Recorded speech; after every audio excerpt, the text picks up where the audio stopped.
It's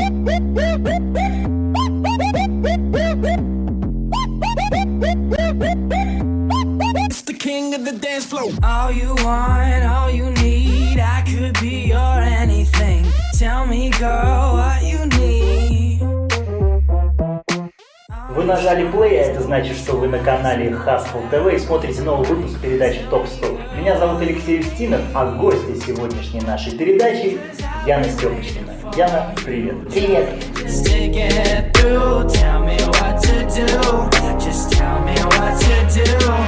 Визитная карточка нашей героини в рубрике «Basic». Степочкина Яна Алексеевна. Родилась 21 февраля 1988 года в городе Москва.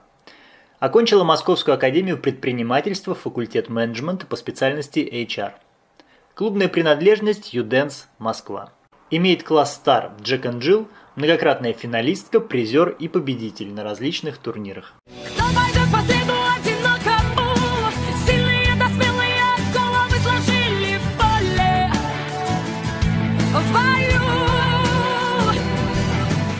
В рубрике «Поддержка» мы говорим о самых близких и родных, о семье, о друзьях. В общем, Ян, я педагог, конечно. Хотелось бы узнать, кто твои педагоги в танцах? Первого можно назвать, когда я только вернулась, это был Евгений Дидора. Он был одним из первых, кто, скажем так, поверил в то, что из меня может что-то выйти, потому что я одновременно, тогда, помню, сходила к другим педагогам, и многие сказали, что, из тебя ничего не выйдет. Да, либо из тебя ничего не выйдет, либо да ты только стоять красиво умеешь, либо да ты мезозой, ты там... Ты запомнила фамилии? Ты выписала их в список? Да нет, я на самом деле, я не злопамятная, просто злая и память хорошая. По девочковой партии первым моим педагогом, в группе педагогом была Женечка Нижнева. Она очень настоящая, очень живая в танце, что очень сильно ее выделяет, и, конечно, это очень сильно меня всегда в ней привлекало. Ты написала, что твои родители не хотели тебя отдавать в танцы. Как ты все-таки туда прорвалась? Вообще расскажи про свою семью, про родителей я имею в виду. У меня папа, мама, они в разводе, у них свои жизни, свои семьи. У меня есть старший брат, который на 2,5 года меня старше, и мы сейчас видимся практически по всем праздникам. В детстве знатно мутузили друг друга. В общем, все как обычно, да. А чем занимались родители? Почему тебя не хотели давать в танцы? Да, на самом деле стандартные были такие жизни и работы. Просто родители считали, что это не то, на чем можно заработать на хлеб. Они оказались правы? Я же упертый товарищ. Я такой человек, я не умею заниматься тем, что мне не нравится. А тем, что не приносит деньги? Я сделаю так, чтобы это приносило деньги. Яна, и несколько слов о друзьях, о близком круге. Кто тебя поддерживает, самый? Всех я называть не буду, но, по крайней мере, чтобы хастл-тусовка, да, я точно передам привет Даше Башкаревой, Варечка Лесина, Женечка Нижнева. Вот эти 3 девочки, это просто мне подарок судьбы за то, что они есть в моей жизни. Boys, boys, boys, we like boys in cars. Boys, boys, boys, buy us drinks in bars. Boys, boys, boys. Ян, ты написала, что ценишь в людях искренность. Я очень рассчитываю на такой разговор. В нашей рубрике «Раскрытие» мы постараемся раскрыть тебя максимально широко для нашей аудитории. Ты, пожалуй, единственная в хастл-тусовке многодетная мама, которая имеет 3 детей. Скажи вообще, насколько это легко или сложно совмещать нашу жизнь танцевальную и быть еще мамой 3 детей? Тяжело, конечно, тяжело, но я в первую очередь думаю о том, что я подаю пример своим детям, о том, что нужно в своей жизни делать все для того, чтобы быть счастливым. 2 слова о них. Сколько им лет, как зовут? Их зовут Петр, Мартин и Ева. Старшему 12, скоро будет, среднему 10, и младший будет буквально скоро 8 лет. Им очень весело с друг другом, они тоже друг друга мутузят периодически, но они команда, они друзья, и это очень классно. Да, и, конечно, нельзя не покопать эту тему, не знаю, как не подступиться, но скажу прямо, трое детей. Обычно трое детей рождаются в семье от большой любви. Что же такое должно произойти в семье, что после того, как есть трое детей, отношения заканчиваются? Ну, на самом деле все банально, как мир. Я не хочу конкретно озвучивать проблему, но после таких ситуаций не может быть продолжения. Я, как уже было озвучено, очень ценю в людях искренность и то, что я могла бы им доверять, да, и чувствовать себя в безопасности, и чтобы вот это то, на чем строится семья. Если этого нет, то здесь еще не о чем говорить. Есть ли такая вещь, которую ты не можешь простить? Да, конечно. Что это? Это посягательство на мою жизнь и свободу. Интересно. А есть ли личная жизнь в семье и свобода вообще в семье? Насколько она может быть полноценной? Я имею в виду я имею в виду то, что, во-первых, все люди, каждый человек — это отдельная личность, да, у него есть право выбора, у него есть право голоса, у него есть свое мнение, и ты можешь, если ты выбираешь человека, то ты должен принимать его с его мнением, с его взглядами, не пытаться переделать под себя, не пытаться заставить что-то делать, чего тебе хочется, или наоборот заставить не делать, чего ты не хочешь. Ну, то есть это неприемлемо. А сколько вы прожили вместе? Мы прожили вместе порядка 12 лет. И неужели эта черта вскрылась только Эта черта вскрылась, когда я вышла из декрета. Ну, то есть, как бы я довольно долго провела там в этом периоде, около 7 лет, и понятно, что я была дома за закрытыми дверями в 4 стенах, а когда я вернулась обратно в большой мир, и сейчас как бы все меня видят, я довольно медийная, я открыта к миру, к людям, и это оказалось, что это не устраивает, неприемлемо. Понятно, но тем не менее мы видим вас на турнирах, ты сохранила фамилию, какой у вас сейчас режим общения? Это фамилия моих детей, это в любом случае моя фамилия, я не собираюсь ее менять. Вот, и мы взрослые люди, я искренне надеюсь, что у нас общие дети, мы по-взрослому сможем как-то сохранить нормальные ради них человеческие отношения. Яночка, спасибо большое за такую откровенность. Друзья, это очень ценно, когда люди готовы по-серьезному открыто говорить на серьезные темы, даже в нашей веселой тусовке.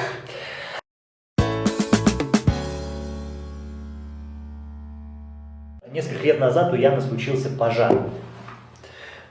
Расскажи про этот случай. Не у всех в жизни случаются такие катастрофы. И что произошло, и как на это все отреагировали люди? Это было ужасно. Это вот была жизнь до и была жизнь после.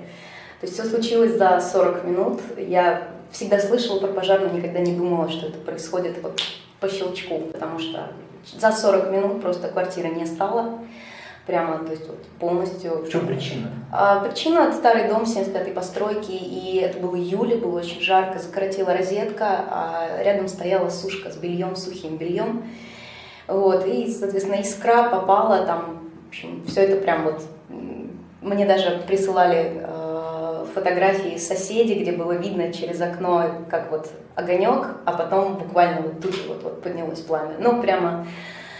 Быстро охватило. Очень быстро, моментально. То есть за 40 минут вот все. А в доме кто-то был?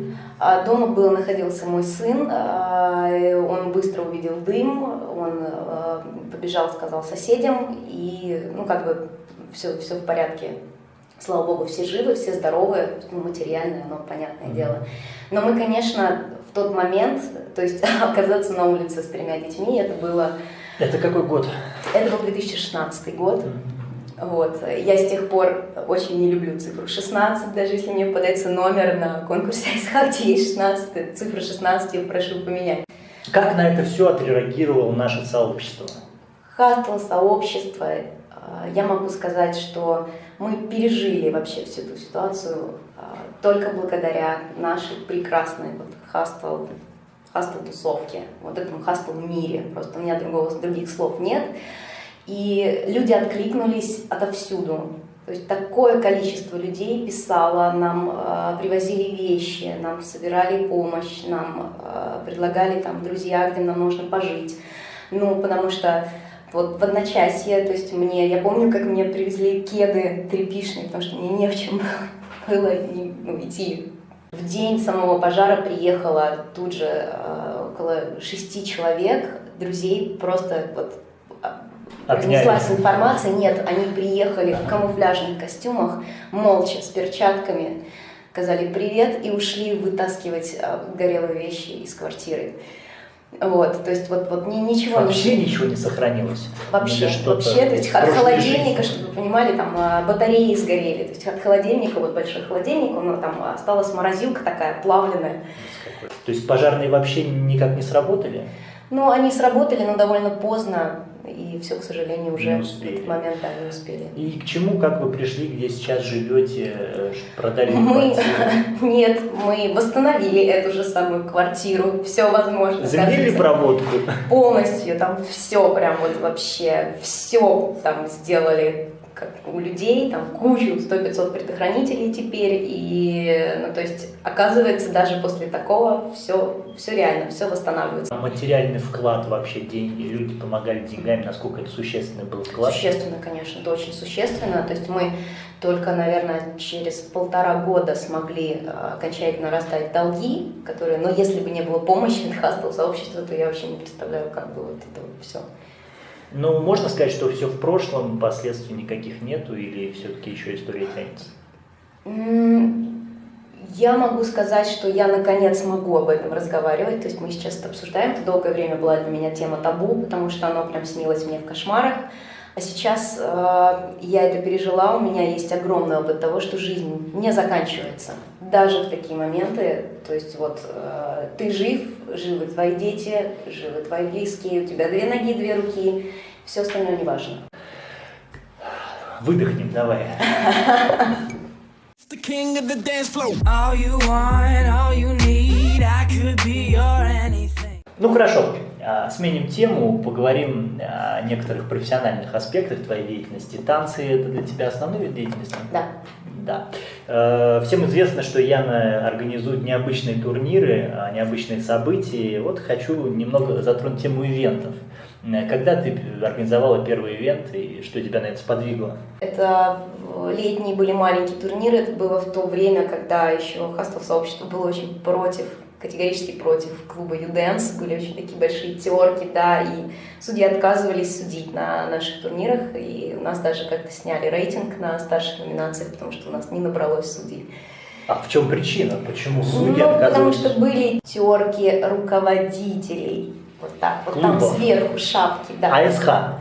Да, АСХ-шных клубов. АСХ. Не самой РК АСХ, но и с ними тоже на самом деле. Там много всего было.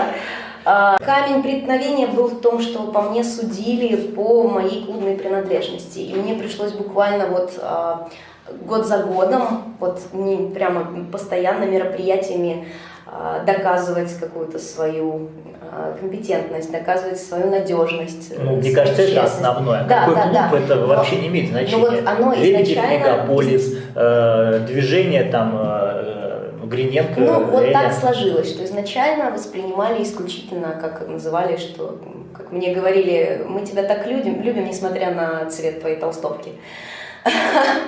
Чего только не наслушаешься, да. На что ты делаешь ставку, организуя любой конкурс? На людей. На людей. Я всегда... Ну, конечно, ты HR по образованию. Ну да. Я всегда представляю себя в качестве клиента. Когда я сама посещаю какие-то ивенты, какие-то турниры, я думаю, чего мне не хватает, чего я хочу. Прям это могут быть даже самые безумные идеи. Вот, что мне для того, чтобы быть счастливой в данный момент, мне нужно еще.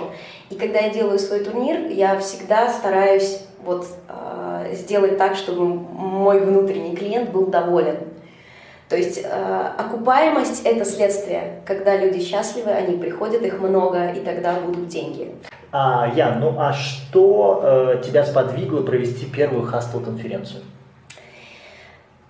Сподвигло желание соединить верхи и низы хастла в диалоге. Огромное количество светлых голов есть у нас в хастле, которые прям вот пестрят, но, к сожалению, информация не доходит. То есть ты сформулируешь проблему как некая закрытость АСХ? Да. Закрытость, вот эта вот недоступность, такая вот недостижимость. Они между собой что-то решают. Очень хотелось посадить вот за один большой стол, чтобы у людей была возможность задать вопросы, высказаться. Я вот не считаю, что это потому, что они захотели так себя закрыть. Они всегда говорят, если у кого-то есть вопрос, вы можете написать обращение на форум там, АСХ. Да? Другое дело, это очень страшно, ведь это прям вот зайти на форум, написать обращение. Все же сразу видят, что это я написала обращение. Но мне кажется, это какой-то уже последний такой язык официозный. Да, официально. У нас принято решать все как-то вот неформально, в личной переписке. Ну, я тебе могу сказать, что на конференции я тоже столкнулась с проблемой, что люди писали все вопросы с просьбой анонимности, конечно. О чем это говорит? Какой-то сигнал для АСХ. Страшно, потому что это была первая конференция, я верю, что этот формат будет иметь место в нашей тусовке. Как ты думаешь, является ли решением проблемы вообще разделение статусов и властей? Ну, на примере, руководящие органы АСХ не должны судить, например, или судьи не должны иметь ярко выраженную клубную принадлежность. Не может быть не сейчас, в какой-то перспективе. Вот такие меры способны решить те проблемы вот, закрытости, анонимности? На самом деле, вообще не вижу проблем в этих мерах. Но анонимность откуда? Люди боятся, что ими ставят кресты, если они открыто в лоб спросят что-то нелицеприятное. Это все надуманное. Люди боятся, потому что люди боятся. То есть, мы с тобой уже обсуждали, что люди даже у тебя в программе боятся говорить. Это особенность людей такая. Я не боюсь. Я спрашиваю, я открыто разговариваю с людьми, я говорю им свое мнение, я готова услышать о том, что они не согласны с моим мнением. Ну и какую основную проблему бы ты сейчас выделяешь как человек, который поездил по регионам вот в нашем хастл-сообществе? Во-первых, конечно же, хотелось бы, чтобы аудитория расширилась на международный формат. Вот очень здорово, что ребята ездили на чемпионат мира, несмотря на то, что там слабая конкуренция, это первый шаг. В регионах, конечно, основная проблема нехватка ресурсов, потому что людей меньше и сложнее проводить турниры. На конференции мы не раз затрагивали вопрос о том, как помогать регионам развиваться, потому что там тоже люди и очень часто прям самородки там есть. Тот же самый Калининград, там вот 2 человека, которые за 2 года подняли хастл до такого уровня, до которого в некоторых регионах за 10 не могут поднять. Кто эти люди? Это люди, как Виталик Сысоев и Верочка Морозова, у них 2 клуба, потрясающие люди, мое искреннее восхищение, которые без какой-либо конкуренции вокруг, без возможности даже нормально тренироваться своего уровня, это вот они самые сильные там танцоры, без турниров, без ивентов, они ездят к нам, они развивают хастл, и у них уже конкурсные группы, которые приезжают и рвут наших бигинеров и райзингов. Мне как-то дочь сказала: мама, ты работаешь танцевалкой? С тех пор я говорю, что я хореограф. Поговорим о Яне Степочкиной как о танцевалке. Ян, в чем твои сильные стороны на паркете? В моей упертости, я бы сказала. В моей упертости, потому что я очень сильно зарываюсь в техническую часть. У меня нет бэкграунда, у меня нет никаких суперспособностей, как там вот у многих девочек, и уже и года такие, что скоро на пенсию пора. Поэтому я... Ты же знаешь год моего рождения. Да все знают, он открыт в статусе. То есть ты считаешь, что век танцора короток? До скольки вообще можно серьезно танцевать? Считается профессиональный спорт, он там, грубо говоря, до 35, там, 38. У нас любительский спорт. В любом случае, когда конкурентки приходят, и там им 20+, и они, у них резиновые позвоночники, они там могут просто с утра сутками в зале сидеть, у них ничего не болит, конечно, я уже не в этом после состоянии. Какого возраста ты себя не видишь на паркете? Я думаю, что я буду танцевать, пока меня держат ноги. Когда не будут держать ноги, я буду приходить лежать в зал. То есть я не смогу просто без этого, да.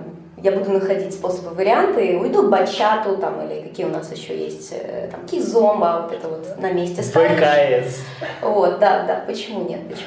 Хорошо, а в чем тогда слабая сторона Яны Степочкиной? Слабая моя сторона в моей, может быть, странно покажется, в моей неуверенности в себе. Я депрессую примерно 2 раза в месяц. Прямо как положено, прям депрессую. Это в жизни, а в танцах? В танцах, в том числе в танцах, на самом деле, после каждого какого-то провала я говорю себе, куда ты лезешь, это не твое, что ты здесь забыл? Уже поздно, иди, да? тебе бабушка говорила, надо бухгалтером быть. Вот что, какие танцы? Вот у меня на полном серьезе... И что же тебя все-таки побеждает, и ты идешь дальше? А вот это вот моя как раз сильная сторона — упертость. То есть я очень упертая девочка. Даже если мне кажется, что мне весь мир скажет, что это не твое, вот этот вот черт, который сидит у меня на плече, скажет: ты все равно попробуй. Ты себе доказываешь. Да, я самой себе доказываю о том, что я смогу. Не знаю, в свое время Саша Милованов сказал: я никогда не перетанцую Катунина. Что должно случиться? Либо он оступится, либо ошибется, но просто физические данные и вообще танцевальная природа там сама за себя говорит. Но вот придут партнерши такие в хастл, и ты поймешь, что пока не танцуют, ты выше там 3-го места не поднимешься. Они уже есть, вы Кошевую видели? Вы видели, как она танцует? Вы Пенкович видели? Они уже есть. Отлично, как они ты с просто этим живешь? скрывают место своего рождения, но я уверена, это какой-нибудь там Плутон, я не знаю еще что. Как ты с этим живешь? Абсолютно нормально живу. То есть ты первая после Цезаря? У меня нету, еще раз, у меня нету этих суперспособностей, как у них. Но я далеко не последняя. И я все равно заявляю о себе, и есть огромное количество у меня уже выращенных учеников, вплоть до старов, и девочки, которые хотят танцевать так, как я. То есть я состоялась сама, как вот танцорка, как я вижу, как мне хочется. То есть ты не кусаешь локти, что Нет, вот конечно, ногти нет, после выступления, абсолютно. как это я вот ей проиграла. Вот. Абсолютно. Это чушь. Зачем вообще так жить? То есть... Тогда депрессия откуда? Депрессия от того, что я не могу оправдать свои собственные ожидания. У меня есть то, с чем я борюсь. Как, например, мои супер разболтанные суставы.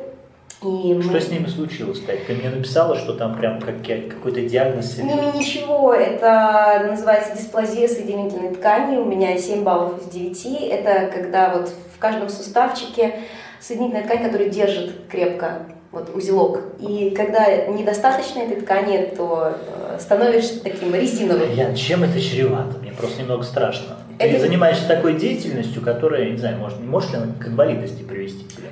Она может. То есть танцы меня спасают, по сути. Я об этом не знала, но так оно и есть. То есть тело держит мышечный каркас. Потому что сам позвоночник, он просядет, у меня уже есть 3 грыжи и протрузии по всему позвоночнику, именно потому что сам позвоночник себя держать не в состоянии, то есть его держат мышцы, пока я занимаюсь, у меня накачанные мышцы, я себя держу. И, конечно, да, врачи мне говорят, что в 70 будет жопа. Но поживем, увидим, да. Какой у тебя режим тренировок, режим жизни, не знаю, дня? Я абсолютная сова. Я не в состоянии работать утром. То есть, когда я работала в офисе, это была смерть. Просто была смерть, потому что я до 12 вообще не соображала, где я, что происходит. Все мои начальства были ужасно недовольны. А перечисли работы, где ты побывала, что попробовала в жизни? Я работала офисным планктоном, я работала в редакции журналов, я работала менеджером по связи с общественностью, HR непосредственно, который у меня образование. Я успела поработать в приютах с детьми. Да, это тоже был замечательный опыт. Кем? Я была, скажем так, я проводила с ними занятия по такой трудовой, художественно-прикладной деятельности, декоративно-прикладной в этом плане, которая потом исследуется с психологами для того, чтобы понять их внутреннее состояние. А самая первая моя работа была, я была мастером по пирсингу, я дырявила людей. Так, кстати, интересно, а есть ли пирсинг у Яны Степочкиной? Боже, какой неловкий вопрос. Да, есть. Но... Он в неловком месте или в ловком? Нет, на самом деле, все, что осталось, это мои уши, но было все, и там пупок, я имею в виду, я сейчас не сказала, я пупок, имела в виду пупок только. Да. И куда все делось? В языке до сих пор есть. Покажи. Дырочка Ой, есть, сережки нет, что мне покажи дырочку. Ее не видно. Мы замедлим, да. Слушай, татуировка у тебя есть? Да, у меня есть татуировка. Это как раз мы с моей подружкой вместе пошли тогда обучаться. Напомни, где? Когда ты танцуешь в платье, я видел. На ноге, у меня на ноге татуировка. Вот, как раз мы с подружкой, она обучалась на мастера по татуировке, а я на мастера по пирсингу. И Не вот- жалеешь, что сделала? Нет, совершенно. Ну, в порыве тренинга, что она там училась делать татуировки, ты себе вот, да, сделала. Нет, делала я ее намного позже, но эскиз этот лежал у меня порядка 8 лет. Я очень долго вынашивала эту идею. У меня там инопланетянин, все спрашивают, что это за чудик у меня на ноге. Это такой эмбрион инопланетянин с шипами на спине. Это такое некое мое внутреннее я. Сейчас модно, короче, когда татуировка, она вот высокий смысл имеет, так что если что, это мое внутреннее я. Хорошо, вот про внутреннее я. Что внутри тебя такого, что ты модифицируешь свое тело через пирсинг, татуировки? Ты даже написала, что готова увеличить грудь. Да, ну это как? Ну, конечно, это комплексы. Обычные комплексы непринятия себя. То есть, когда это было в тинейджерстве, это вот это замечательное состояние, когда я перекрасила волосы во все возможные цвета волос, да, то есть желание, чтобы тебя заметили, конечно же, да. Сейчас оно уже ушло, да, ну чего мне сейчас? Ну, сейчас другие потребности. Да, сейчас другие потребности. Увеличить. Ну, как бы, знаете, 3 детей, и когда-то все было хорошо, а потом стало грустно. И, ну, да, по чесноку так. Все-таки как-то хочется, чтобы там и через 10, и через 2 инвестиция в последующее счастье, я бы это назвала. Хорошо, отлично. Инвестиции в себя. Одно из того, что ты написала, ты не умеешь водить автомобиль. Да.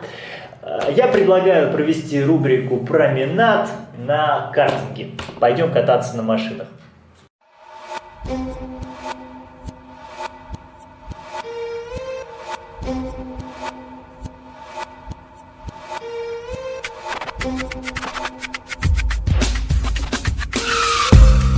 Итак, это рубрика «Променад». Мы находимся с Яной Степочкиной в кар-центре «Форца». У тебя сегодня дебют. Ты будешь первый раз кататься на автомобиле. Какие твои ожидания от грядущего заезда? Ну, я думаю, что будет очень много адреналина. Я думаю, даже больше, чем на наших турнирах. Посмотрим, как Яна Степочкина справится с картом. Смотрим.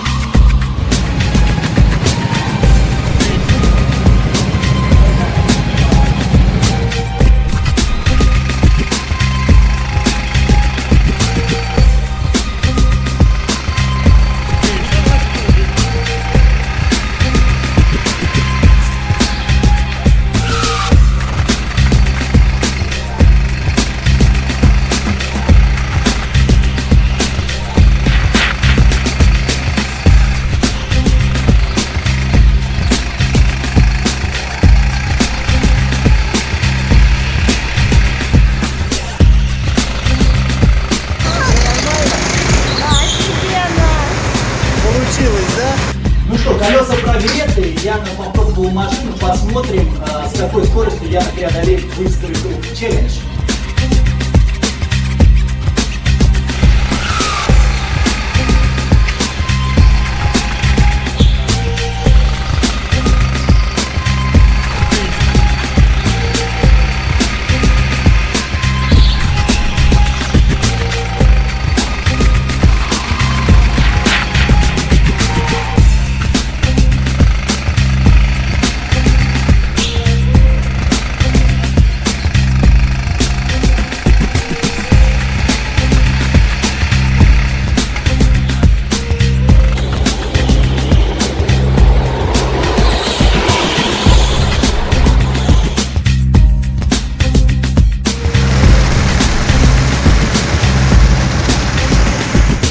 Это была огненная рубрика «Променад» с Яной Степочкиной. Спасибо, что смотришь.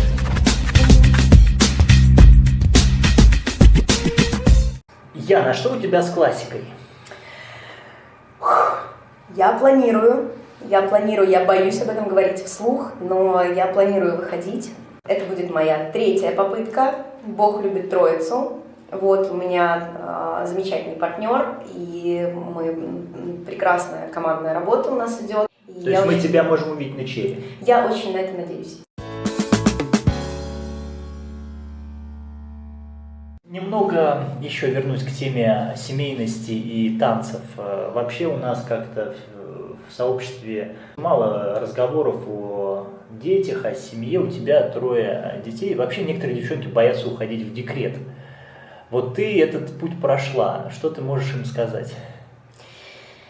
Я могу сказать, что, это не так страшно, как все считают. И боятся почему? Потому что не будет шанса вернуться, потому что все очень любят танцевать, и страшно, что вот этот прекрасный, яркий период жизни закончится. Я не буду скрывать, я думала точно так же, когда я уходила в декрет, и я была уверена, что, все, моя жизнь кончилась, да, то есть у меня теперь будет только вот стиральная машинка, посуда, швабра, да, больше ничего. А потом я себе сказала, если не сейчас, то когда? Дети – это безумный мотиватор, они это ядерный реактор. Когда они появляются, у тебя жизнь заново начинается. Ты вот все то, что ты не помнишь в своем детстве, ты проживаешь с ними, и они смотрят на тебя вот такими глазами, ты для них пример во всем. И они любят тебя просто так, несмотря ни на что, каким бы ты ни был, они тебя любят, и всегда ты для них будешь самым-самым, и ты не можешь не быть для них самым-самым, ты обязан в этой жизни что-то сделать, что-то успеть, и быть для них счастливым сам, и это огромная сила в этом. Андрей сидел с детьми? Да, он часто, и когда я училась еще, он тоже помогал, то есть в плане вот общения с детьми, взаимоотношений у нас никогда не было в этом плане никаких преткновений, то есть он замечательный папа. Ну, теперь все в порядке, в балансе. Ты успеваешь уделять время и детям, и себе. Конечно, нет. Конечно, хочется и больше. И при этом это такая штука, чем больше я времени с ними провожу, тем больше они сводят меня с ума. Но чем больше я времени провожу в танцах, тем больше мне хочется вернуться к детям.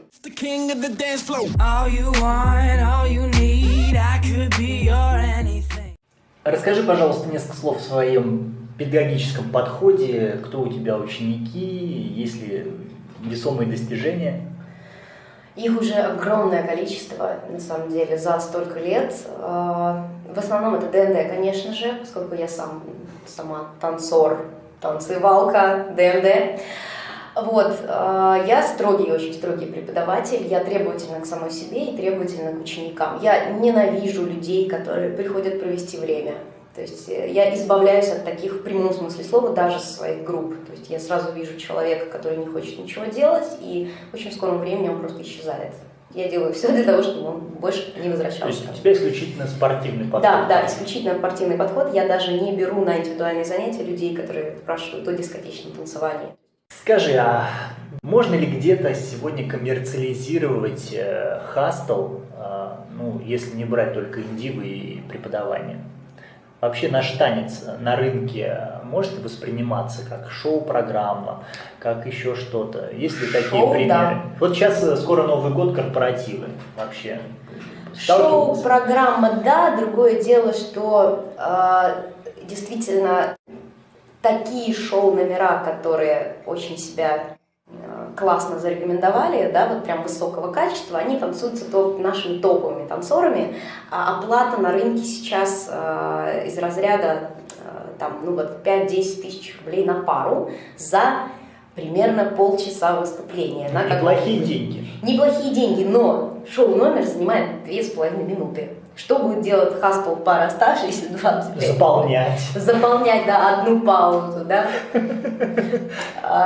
Вот поэтому выгоднее, конечно, всем приглашать бальников, потому что они могут вот периодически выходить, у них этих 5 танцев, еще плюс стандарт, и они могут действительно эти полчаса очень эффектно заполнить. Хастл классно себя зарекомендовывает как какой-нибудь тимбилдинг, как развлечение в качестве открытого урока. То есть приглашают на какие-то там корпоративы, чтобы научить здесь и сейчас людей танцевать. И вот это в формате эгегей прекрасно заходит. Вот это да, это прям постоянно такое используется. Яна, интересно будет через 5 лет посмотреть это видео и сравнить, сбылись ли твои мечты. Расскажи, планы, мечты, хотя бы лет на 5. Наверное, это не столько мечта, это какой-то себе цель пережить переходный возраст своих детей, потому что он уже зреет. Тот момент, когда у них появляются собственные отношения, когда они, хотя они уже некоторые красят волосы и не слушают. И делают пирсинг, прокалывают язык. Да, ну вот это вот самое такое сложное время, и уже там и институт назреет, поэтому вот сил мне и терпения и жизненного опыта, чтобы хватило. У меня еще была идея поступить в официальный вуз на хореографическое отделение, получить корочку хореографа для того, чтобы у меня была возможность применить себя вот в качестве педагога. Спасибо. Фаст. Блиц-опросы, блиц-ответы. Ян, готова? Ну давай. Поехали. Just Pablo kisses that puts them boys on rock, and they be lining down the block just to watch what I got. So delicious. Топ-3 любимых партнеров ДНД. Виталик Ермаков, Сурнин Сережа и, пожалуй, это будет Жкович Максим.